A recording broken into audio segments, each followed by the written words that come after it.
Hello students, मैं teacher Mukesh Kumar. Students, आज से आपका नया सेशन शुरू हो गया है, तो welcome in my maths class.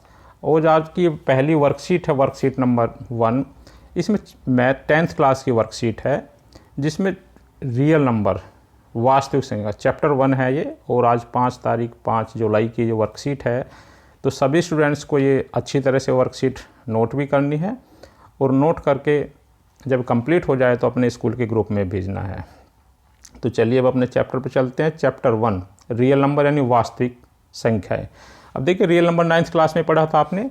Real number में वो नंबर्स होते हैं, जैसे जो भी नंबर्स आपने पढ़े हैं, जैसे नेचुरल नंबर है यानी गिनती बोलते हैं, जिन्हें प्राकृत संख्या बोलते हैं, even number, odd number, prime number, integer, rational, ये इरेशनल, ये सब नंबर जो आपने पढ़े हैं ये सब इसी के अंदर आते हैं। इन्हें सबको ये सब रियल नंबर्स होते हैं। तो इसमें आज जो है 2 ही टाइप के जो है हमें क्वेश्चन करने हैं, रेशनल और इरेशनल से रिलेटेड क्वेश्चन करेंगे इसमें। तो ये जो आपके इसमें क्वेश्चन है, जो रेशनल और इरेशनल के जो क्वेश्चन हैं, उनके बारे में ही जो आपको आज करना है। तो जैसे ये इरेशनल है, तो देखिए रेशनल नंबर जो है आपको, जिनको P/Q की फॉर्म में लिखते थे आप, और Q is not equal to 0, यानी अंश और हर के रूप में जिन्हें लिख सकते हैं वो रेशनल नंबर होते हैं। और जिन्हें ऐसा नहीं लिख सकते वो इरेशनल यानी कि अपरिमेय संख्या होते हैं। तो ये 2 नंबर में ही बताएंगे इसमें आज इसके बारे में कि रेशनल कैसे होते हैं, इरेशनल कैसे होंगे। तो अगर ये होता है को प्राइम नंबर, जैसे P/Q में लिखते हैं, इनका CF1 होगा तो इन्हें को प्राइम नंबर बोलते हैं, यानी कि एक दूसरे से किसी भी नंबर से प्राइम नंबर से कटेंगे नहीं, तो उसे को प्राइम नंबर, सहअभाज्य संख्या बोलते हैं। अब देखिए इसमें कुछ क्वेश्चन दिए हुए हैं, तो पहले उन्हें देख लेते हैं। इसमें जैसे 1/7 है, 3/8 है, √2 है, ये सब लिखे हुए हैं, और उन्होंने बताया भी कि क्या होंगे। जैसे 1/7 है, तो 1 को 7 से डिवाइड करेंगे तो पॉइंट डेसिमल यानी पॉइंट के बाद ये नंबर आएंगे। तो देखो इसमें 14287, फिर 14287 रिपीट हो रहा है इसमें, तो रिपीट को बोलते हैं रिकरिंग या रिपीटिंग या रिकरिंग। और ये देखिए क्या कहीं भी से टर्म, इसमें कहीं भी टर्मिनेट नहीं है, यानी कहीं भी क्लोज नहीं है, पूरा डिवाइड नहीं होता, ऐसी बार बार बनता चला जाएगा इसमें। तो इन्हें बोलते हैं नॉन टर्मिनेटिंग रिकरिंग या रिपीटिंग। नॉन टर्मिनेटिंग मतलब ख़त्म नहीं होगा, इसका डिवाइड चलता रहेगा और फिर ये नंबर डिवाइड होंगे। जैसे 3/8 ऐसे डिवाइड करा, 3 को 8 से डिवाइड करा तो 0.375, इसके बाद रिमाइंडर 0 हो गया, यानी शेषफल 0 हो गया, तो ये टर्मिनेटिंग। जो पूरा डिवाइड होता है टर्मिनेटिंग, और जो नहीं होता नॉन टर्मिनेटिंग। और उसके बाद अगर रिपीट होता तो रिकरिंग, और नहीं होता नॉन रिकरिंग। अब जैसे √2 है ये, इसकी वैल्यू 1.4242, ये इस तरह से बार बार डिजिट बदल जाए, तो ये नॉन टर्मिनेटिंग तो आ गई कि इसका कोई एंड नहीं है, तो नॉन टर्मिनेट नॉन रिकरिंग, तो ये इरेशनल नंबर। तो 2 चीज़ आपको ध्यान रखनी है कि चाहे टर्मिनेटिंग हो, ये टर्मिनेटिंग हो या नॉन टर्मिनेटिंग हो। अगर रिपीटिंग है वो रिकरिंग है तो ये रेशनल होंगे, अदरवाइज ये इरेशनल होंगे। तो ये इसी के क्वेश्चन है इस चैप्टर में कि रेशनल नंबर कौन से होंगे, टर्मिनेटिंग होंगे, और दूसरा नॉन टर्मिनेटिंग होंगे बट रिपीटिंग यानी रिकरिंग होंगे। और जो नॉन टर्मिनेटिंग और नॉन रिपीट यानी रिपीट नहीं होगा तो वो इरेशनल नंबर होंगे। तो इसकी हेल्प से जो HCF और LCM के भी क्वेश्चन करेंगे इसमें, और ये बताएंगे कि ये रेशनल होंगे इरेशनल होंगे। और दूसरा क्वेश्चन देखिए इसमें। अब ये इसमें इन्होंने देख के बताया इरेशनल नंबर जो है ये सब बता दिया इसमें, जो अभी बात कर रहे थे। √2, √3, √5 जितने भी जिनका स्क्वायर रूट पूरा नहीं निकलता वो सब इरेशनल नंबर होते हैं। क्योंकि अब इसमें एक क्वेश्चन ये दिया है इसमें, इसे देखिए फिल इन द ब्लैंक्स। 245 को 3 से डिवाइड किया इसमें, तो 3 से डिवाइड करेंगे तो इससे डिवाइड करना जानते हैं इसमें। तो देखिए ये बताने की जो ये नंबर होता है, एक नंबर ये है कि डिवाइड करने वाला, तो इसे तो हम A बोलते हैं और इसे B, यानी बड़े वाले नंबर को A और ये B, 2 इंटीजर्स हैं, 2 नंबर्स हैं इसमें। अब जिसको हम डिवाइड करते हैं ये सब होता है डिविडेंट, यानी भाज्य संख्या बोलते हैं इसे, भाज्य। और जिससे डिवाइड करते हैं ये बोलते हैं डिवाइजर, तो ये भरना आपको डिवाइजर। और जो भाग करके आता है भागफल बोलते हैं, तो कोशेंट, ये होता है आपका कोशेंट। और भाग करने के बाद जो शेष बचता है शेषफल बोलते हैं, ये रिमाइंडर। तो ये भी आपको लिखने हैं।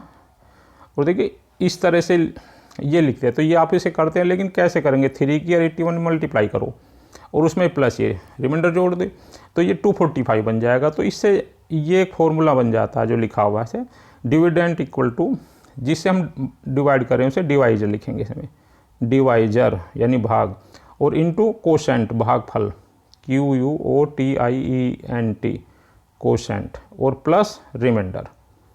तो ये जो है पूरा का पूरा आपका डिविडेंड है, जितना संख्या नहीं उतने बन जाए। यानी भाज्य किसके बराबर होगा, भाग जो जिससे भाग करते हैं, है ना, ठीक है, डिवाइजर, और उनकी मल्टीप्लाई करेंगे ये जो भागफल आएगा, भाजक गुना भागफल और प्लस शेषफल। तो इस तरह से लिखने को बोलते हैं यूक्लिड डिवीजन लीमा। तो यूक्लिड डिवीजन लीमा के क्वेश्चन है इसमें। तो उसी के जो क्वेश्चन जो है, देखिए ये पहला ही क्वेश्चन है, इसमें 4 क्वेश्चन है बताना। फर्स्ट क्वेश्चन है राइट द डिवीजन एल्गोरिथम। ये 2 नंबर्स हैं, जैसे इसे एक को ए ले लेंगे और एक को बी ले लेंगे। तो इसको हम डिवीजन लीमा से करेंगे, और इसका जो प्रोसीजर है यूक्लिड, उसे जो लिखने का जो तरीका, स्टेप जो लिखते हैं उसे डिवीजन एल्गोरिथम बोलते हैं। फिर लेमा नहीं बोलते कि एक सेट पैटर्न होगा कि इस पैटर्न से ही करने हैं, तो उसे डिवीजन एल्गोरिथम। दूसरे में HCF और LCM निकालने हैं, तो ये भी नंबर दिए हैं, 2 नंबर्स हैं। और तीसरे में ये भी जो डेसिमल एक्सपेंशन बताना थे, इसमें बताने किस तरह के डेसिमल हैं ये। और फोर्थ में ये फिल इन द ब्लैंक्स। तो देखिए आपकी सुविधा के लिए क्वेश्चन आगे लिखें, तो एक एक करके देखते हैं। इसमें पहला ये 210 और 128, 210 और 128 का डिवीजन एल्गोरिथम लिखना। तो देखिए इसे डिवाइड करना सीधा, बड़े नंबर को छोटे से डिवाइड करेंगे तो ये A हो जाएगा और ये B हो जाएगा। अब देखो ये होता है इसे यूक्लियर डिवीजन लेमा जो होता है equal to BQ plus R की वैल्यू जो है रिमाइंडर से कम होती है। तो A बड़े वाले नंबर को बोलते हैं, B जिससे डिवाइड करते हैं, Q कोशेंट जो भागफल आता है, और R रिमाइंडर। इस फॉर्म में इसे डिवाइड करके, जैसे एक स्टेप को देख लो, 128 से इसे डिवाइड करेंगे तो 1 जा चलेगा, और 128 से 82 आए, यहाँ तक देखिए पहले। अब इसे साथ साथ लिखिए, बड़े नंबर को लिखेंगे पहले A है इसमें, जिस 210 इक्वल टू जिससे डिवाइड करेंगे 128 और कितनी बार इसका इंटू 1, और जितना रिमाइंडर बना प्लस 82। अब देखिए ये इसके बाद अभी जब तक रिमाइंडर 0 ना, शेषफल 0 से बार बार लिखते जाएंगे। अब इन 2 नंबर में ये देखने हमें, ये नहीं देख जिससे पहले डिवाइड करा उसे नहीं देखने, जो इसमें ये नंबर और जो शेषफल है इसमें, इन दोनों का नंबर को देखना। तो 128 को अब 82 से डिवाइड करें, यहाँ भी देख सकते हैं ये 82 आ गया, तो इसके जो पिछला वाला नंबर इससे भाग दे रहे थे उसको यहाँ लिखेंगे। इन दोनों में जो बड़ी संख्या, वैसे भी ध्यान रखिए इसमें और इसमें, उसको डिवाइड करके फिर देख 46 आ गया, तो फिर इसे लिखेंगे 128 को डिवाइड किया किससे, 82 से, तो एक बार चलेगा इसमें भाग फल एक बार आएगा, और इसमें 46 आ जाएगा। तो 46 इंटू 1 प्लस 82 इंटू 1 प्लस 46, अब भी नहीं आया, तो इसे बार बार ऐसे डिवाइड करके देखो, यहाँ इसमें 0 आ गया, 4 आया ना लास्ट में, ये 4 और 2, तो 4 को 2 से डिवाइड करें, 2 इंटू 2, और जब 0 आ गया तो इसका ये जो नंबर है जब तक 0 ना आएगा इसे, और जिस नंबर से बाद में डिवाइड करते हैं जैसे 2, ये इसका HCF आता है, इसके हेल्प से हम HCF निकालते हैं। ये यूक्लिड डिवीजन लेमा बोलते हैं, और इस तरह से लिखने को ये यूक्लिड डिवीजन एल्गोरिथम होता है। तो इसको समझ गए होंगे। नेक्स्ट क्वेश्चन पर चलते हैं।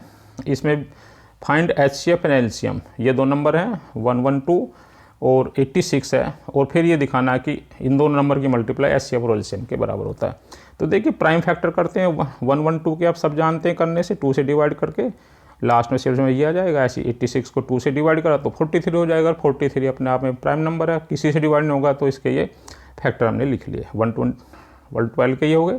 इसमें 2 4 बाद 2 की पावर 4 इंटू 7, 86 है 2 इंटू 43।